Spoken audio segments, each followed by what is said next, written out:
foi possível a partir do momento em que um conjunto de reações enzimáticas, o conjunto de reações químicas catalisadas por enzimas, que num primeiro momento era de RNA, foram compartimentalizadas num espaço envolto por membrana, num espaço envolto por uma espécie de parede que separasse esse meio interno de um meio externo. A partir desse momento houve o surgimento da primeira célula, da primeira unidade de vida. Então, essa membrana nada mais é do que, é como se fosse uma parede, é como se fosse uma superfície que separa aquilo que está dentro de uma célula, tudo o que está acontecendo dentro da célula, separando de tudo aquilo que está fora dela. O que nós vamos chamar de meio externo, meio extracelular, espaço extracelular, enfim, o que vocês quiserem chamar. E as células, elas são preenchidas com uma solução aquosa concentrada de moléculas diversas.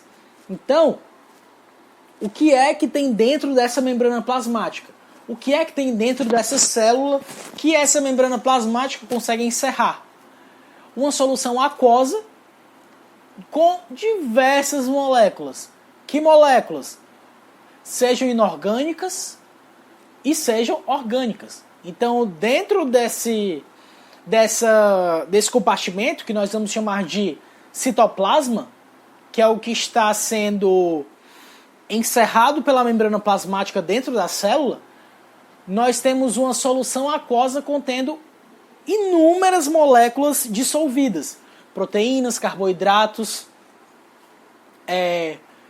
moléculas inorgânicas, sais, enfim, as mais diversas moléculas que são essenciais para a existência da célula. E as células, elas devem ter a habilidade de criar cópias de si mesma. Lembrem do postulado de Virchow. Uma célula só consegue ser originada a partir de uma célula pré-existente. Logo, uma célula pré-existente deve conseguir criar cópias de si mesma. Então, a célula é nada mais nada menos do que um conjunto dessas três coisas. Uma membrana plasmática, que nada mais é do que uma muralha que separa aquilo que está dentro da célula daquilo que está fora, de forma que a célula consiga ser uma entidade individualizada. Dentro da célula tem toda essa solução aquosa contendo as moléculas necessárias para a célula viver, e esse compartimento contendo essa solução aquosa, chamada de citosol, esse compartimento é chamado de citoplasma. Nós iremos tratar sobre isso daqui a 2 aulas. Dentro do citoplasma, que é o compartimento, tem o citosol, que é a solução aquosa contendo essas diversas moléculas dissolvidas, e essa habilidade de criar cópias dela mesma. Então aqui estão 2 estruturas de células, em que nós podemos observar essas unidades. Então aqui, permeando a célula, separando um meio interno de química característica de um meio externo, está a membrana plasmática, que é essa muralha que separa a célula do seu meio externo.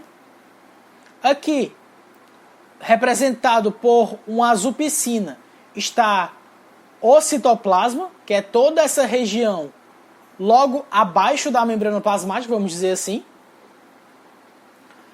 E essas estruturas, por hora, não se preocupe com elas, mas no citoplasma, todo esse citoplasma é uma grande solução aquosa. Imaginem que isso aqui está abarrotado de uma solução aquosa, contendo diversas moléculas dissolvidas.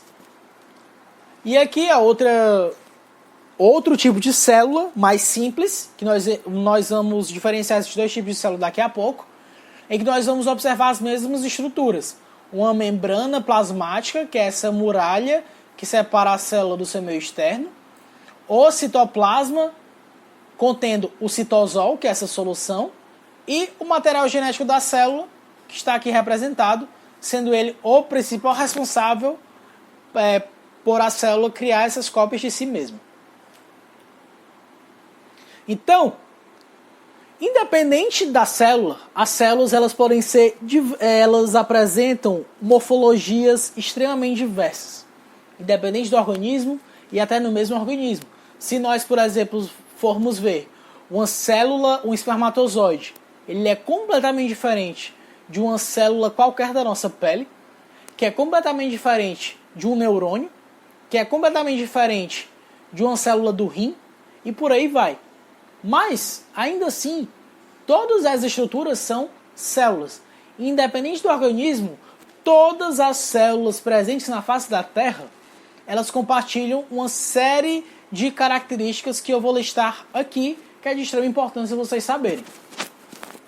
Primeira, todas as células armazenam sua informação hereditária, sua informação genética, no mesmo código, que é quem? O DNA. Nós falamos lá atrás, na aula sobre ácidos nucleicos, sobre o DNA.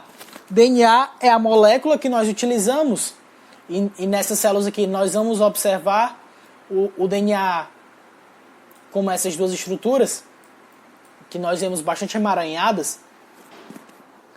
E o DNA, ele contém toda a informação necessária para uma célula viver. É no DNA que está escrita toda a grande biblioteca de informações que são necessárias para a célula conseguir manter a sua vida, crescer e se reproduzir em duas células filhas. Então, todas as células armazenam sua informação hereditária, sua informação genética na forma de DNA. Lembrando da estrutura do DNA, a nossa querida molécula formada por uma estrutura de hélice dupla, por cadeias de polinucleotídeos, e que está presente em absurdamente e absolutamente todas as células. E a partir do DNA, essas informações vão ser expressas na forma de proteínas. Então, enquanto o DNA é a biblioteca que contém as informações, quem realmente realiza todas as funções para manutenção da vida, crescimento e divisão celular são as proteínas. Proteínas essas que são produzidas a partir da informação contida no DNA. 2. Todas as células transcrevem parte de sua informação hereditária em uma mesma forma intermediária, o RNA. Nós já vimos isso. O RNA é o intermediário produzido a partir do DNA que leva à síntese de proteínas. Então nós temos uma determinada sequência de... Deixa eu apagar aqui. Nós vamos ter uma determinada sequência de nucleotídeos no DNA responsável por codificar uma determinada proteína, mas antes da proteína ser produzida, uma molécula de RNA é feita a partir da estrutura do DNA, num processo que nós chamamos de transcrição. Esse RNA vai ser o responsável, por sua vez, por levar à síntese da proteína. Então, lembrando aqui da estrutura do RNA, diferente do DNA, que é uma cadeia dupla, o RNA é uma cadeia simples. Ainda assim formada por polinucleotídeos, mas é uma cadeia simples. 3. Todas as células utilizam proteínas como catalisadores. Então, pessoal, percebam aqui, fazendo esse pequeno parêntese, tudo que a gente está vendo aqui nas células, nós já estudamos a base no módulo de bioquímica. Nós estamos vendo aqui o que então? Como a bioquímica funciona, como a química funciona para permitir o funcionamento da vida. Então, tudo que nós estamos vendo aqui, vocês já têm a base do módulo anterior. Então, todas as células utilizam proteínas como catalisadores, as famosas enzimas. Então, cada reação química que acontece dentro de uma célula é catalisada por uma enzima.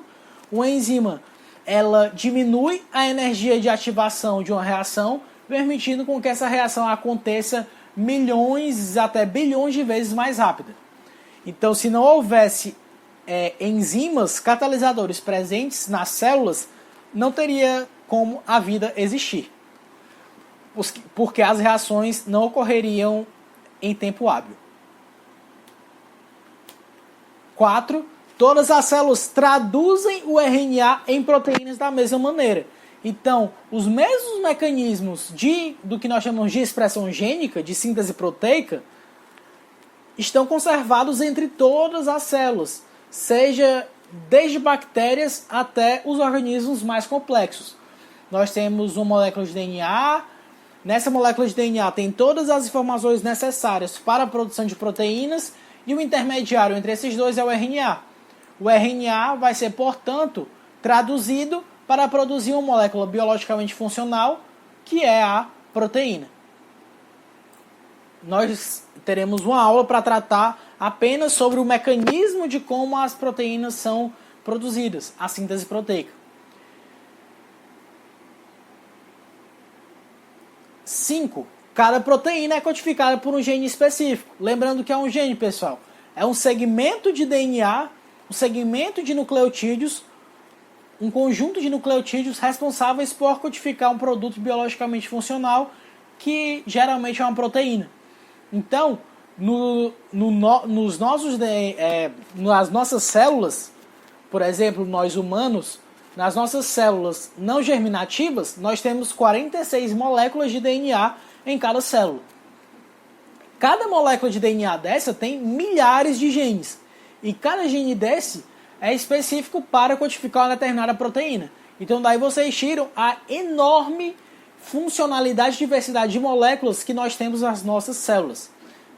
Já que nós temos 46 cromossomos em cada célula somática, e cada cromossomo tem milhares de genes. Então, um determinado gene contendo, por exemplo, vou chutar aqui um número, 100 nucleotídeos,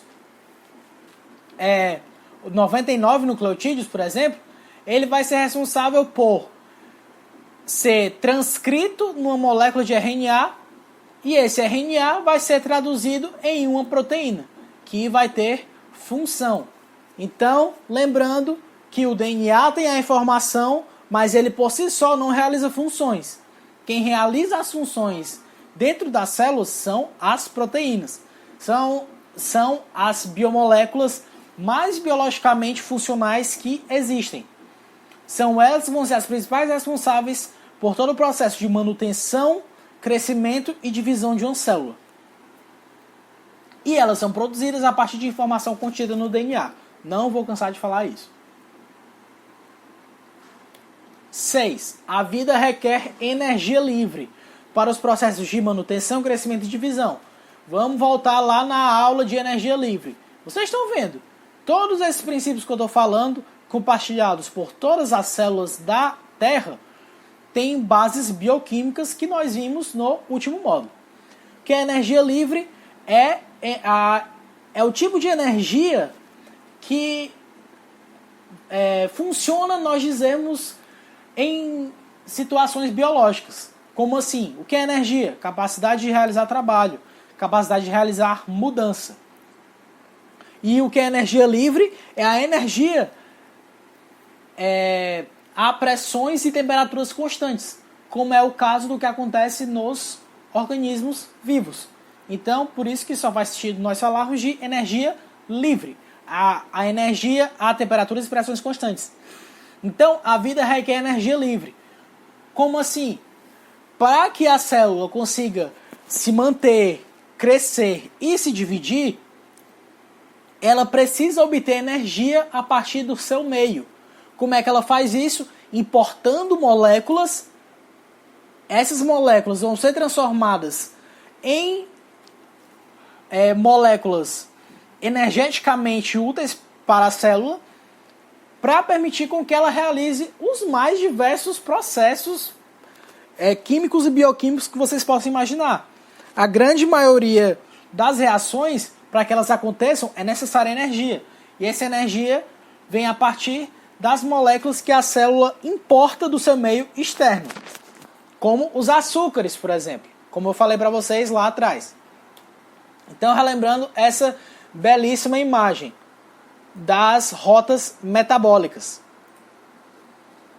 Existem as rotas anabólicas, que são as rotas de síntese, as rotas que utilizam energia livre para produzir moléculas mais complexas, e as rotas catabólicas, que são as rotas de degradação, que produzem energia livre, conservam energia livre, principalmente como na forma de ATP e na forma de carreadores de elétrons reduzidos.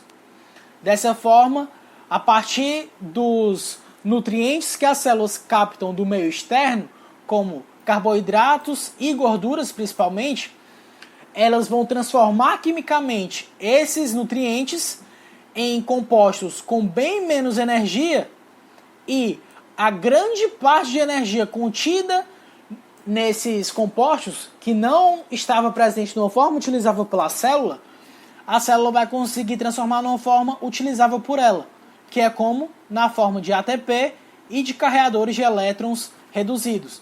E a partir dessa forma de energia utilizável pela célula, a célula vai conseguir realizar reações anabólicas, reações de síntese, reações que vão levar à produção de moléculas mais complexas. Então, a vida requer energia livre. As células estão constantemente importando moléculas do seu meio externo, transformando essas moléculas no seu citoplasma e, dessa forma, transformando essas moléculas em formas de energia utilizável por ela, para que elas possam se manter, crescer e se dividir. Nós vamos ver como os mecanismos pelos quais as células transformam energia livre lá na frente, na aula de respiração celular e fotossíntese. 7. Todas as células funcionam como fábricas bioquímicas que utilizam as mesmas unidades moleculares fundamentais básicas. Que são quais? Aquelas que nós já vimos falando em todas as últimas aulas. Açúcares, ácidos graxos, aminoácidos e nucleotídeos como as unidades básicas, e os polímeros, com exceção dos ácidos graxos, formados por essas unidades básicas, como polissacarídeos, proteínas, ácidos nucleicos. Lembrando as principais funções: ácidos nucleicos, armazenamento da informação genética; proteínas, são os maiores hardwares moleculares, as proteínas que vão realizar as principais funções dentro da célula. Os polissacarídeos podem armazenar energia, podem ser utilizados para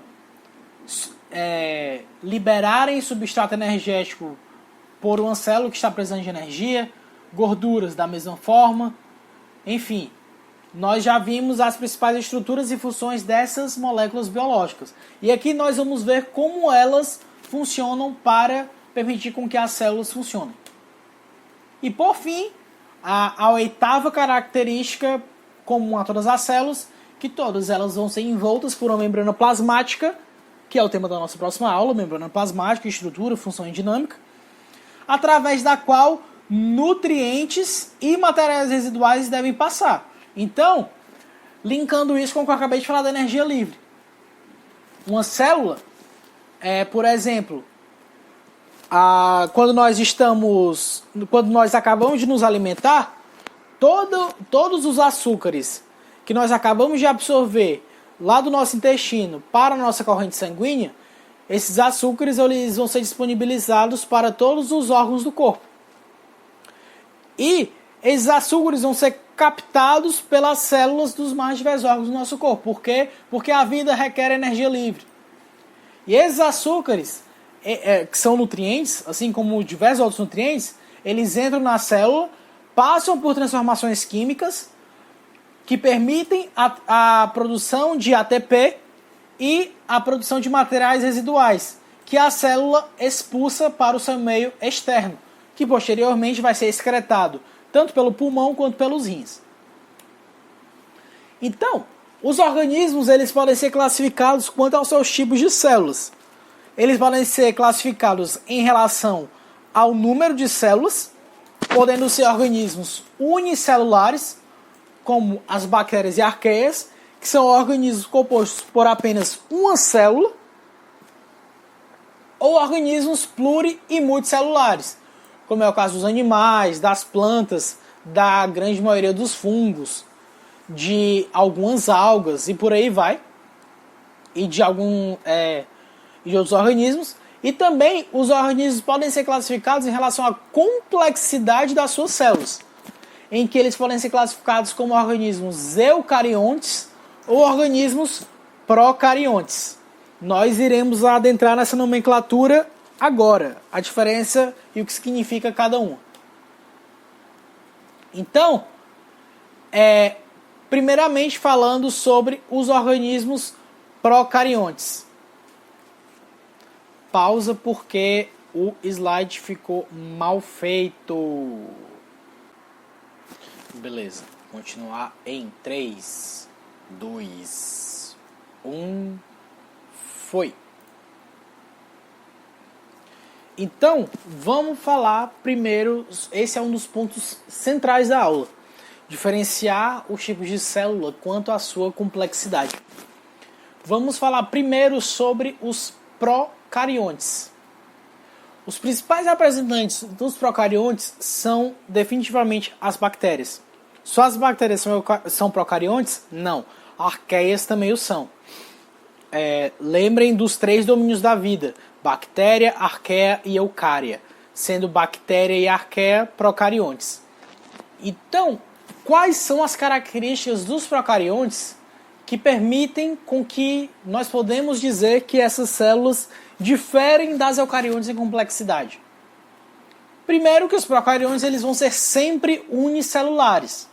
Bactérias e arqueias são sempre unicelulares. Embora algumas bactérias possam se associar em colônias, mas ainda assim isso não torna essas bactérias multicelulares.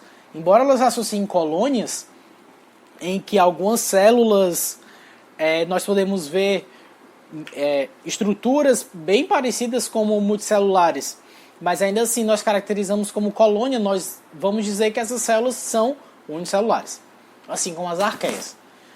Entretanto, embora todo procarioto seja unicelular, nem todo unicelular é procarioto. Existem eucariotos unicelulares. Daqui a pouco iremos falar sobre eles. Uma característica marcante que talvez defina o termo procariontes é que o DNA nos procariontes não é encerrado, não é preso num compartimento envolto por membrana. Como assim? O DNA dos procariontes ele é suspenso no citoplasma.